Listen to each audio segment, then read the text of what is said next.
People of Martelli have found a new source of earning for their livelihood thanks to the cooperative milk societies. Martelli and surrounding villages in Kolegal Taluk are considered to be the remote places of Karnataka. As agriculture here depends on annual rain, farmers have to face many problems in case of short rainfall.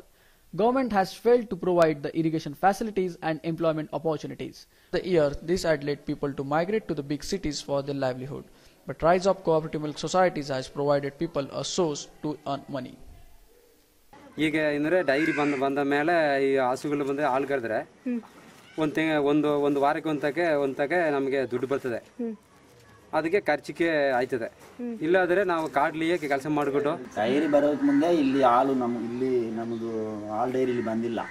ಪಕ್ಕದಲ್ಲೇ ಕೌದಲಿ ಇದೆಲ್ಲ ಅಲ್ಲಿ ಇಲ್ಲಿಂದ ತಕೊಂಡು ಹೋಗಿ ಹಾಲು ಜನರು ತಕೊಂಡು ಹೋಗಿ ಅಲ್ಲಿ ಕೊಟ್ಟು ನಾವೇ. ಆಮೇಲೆ ಹೋದ ನವೆಂಬರಲ್ಲಿ ಈಗ 6 ವರ್ಷ ಆಯ್ತು ಇಲ್ಲಿ ಬಂತು. Set up in year 2000, Cooperative Milk Society at Odar 30 has reached to collection of around 1000 liters per day from 30 liters in its initial days. ಈಗ 1000 ಲೀಟ್ರು ಹಾಲು ಬರ್ತದೆ ನಮ್ಮ ದಿನ ಡೈರಿಗೆ. ಅದರಿಂದ ಒಂದು ವಾರಕ್ಕೆ ಒಂದು ಪೇಮೆಂಟ್ ಕೊಡ್ತಾ ಇದ್ದೀವಿ. 80,000 ರೂಪಾಯಿ ಆಯ್ತದೆ ಒಂದು ವಾರಕ್ಕೆ. ನಮ್ಮ ಡೈರಿಯಿಂದ ಲಾಭ ಗೀಭ ಎಲ್ಲ ಈ ವರ್ಷ 1,82,000 ರೂಪಾಯಿ ಈ ವರ್ಷ ಬಂದಿದೆ. Farmers are happy with the rate of 12 rupees per liter of milk given to them weekly. Farmers have been given bonus from the profit society has earned this year. Payment வாரம் பேமெண்ட் கிளியர் பண்ணிடுறாங்க. ஒரு வருஷத்துக்கு ஒருத்தங்க தான் bonus கொடுப்பாங்க. Milk societies keep transparency in milk collection by using thermometer and lactometer. ಇದರಲ್ಲಿ ಕೆಳಗಿರೋದು ಪಾದರಸ. ಇದು ಹಾಲಿನಲ್ಲಿ ಯಾವುದೇ ರೀತಿಯಾದ ನೀರು ಮಿಕ್ಸ್ ಮಾಡಿದಾಗ ಇದು ಕೆಳಗಡೆ ಹೋಗುತ್ತೆ. ಹಾಲು ಶುದ್ಧವಾಗಿದ್ದಾಗ ತನ್ನ ಡಿಗ್ರಿನ ತೋರಿಸುತ್ತೆ.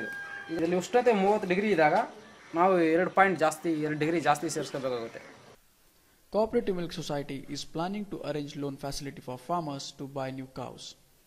ಈಗ ಬ್ಯಾಂಕಲ್ಲಿ ನಮ್ಮ ಕಾವೇರಿ ಕಲ್ಪದೂರು ಬ್ಯಾಂಕಲ್ಲಿ ಆ ಮ್ಯಾನೇಜರು 30 ಹಸುಗಳು ನಿಮ್ಗೆ ಲೋನ್ ಕೊಡ್ತೀನಿ ಅಂತ ಹೇಳ್ತಾ ಇದ್ದಾರೆ. ಇನ್ನು ಮಹಿಳಾ ಸಂಘದವ್ರಿಗೆ ಸಬ್ಸಿಡಿಲಿ ಒಂದು 10 ಹಸುಗಳು ತಗೊಳ್ಳೋಕ್ಕೆ ಅವ್ರಿಗೆ 1.25 ಲಕ್ಷ ಸಬ್ಸಿಡಿ ಕೊಟ್ಟಿದ್ದಾರೆ. ಅವರು ಒಂದು 10 ಹಸು ತಗೋತಾರೆ. ಇನ್ನು ನಮಗೆ ಡೈರಿಗೆ ಹೆಚ್ಚಿನ ಹಾಲು ಸಿಗ್ತದೆ. ನಮ್ಮ ಡೈರಿ ಇನ್ನೂ ಒಳ್ಳೆಯ ಡೆವಲಪ್ ಆಗ್ತಾ. At last, one can say Cooperative Milk Societies has given poor farmers an opportunity to earn more than their bread and butter.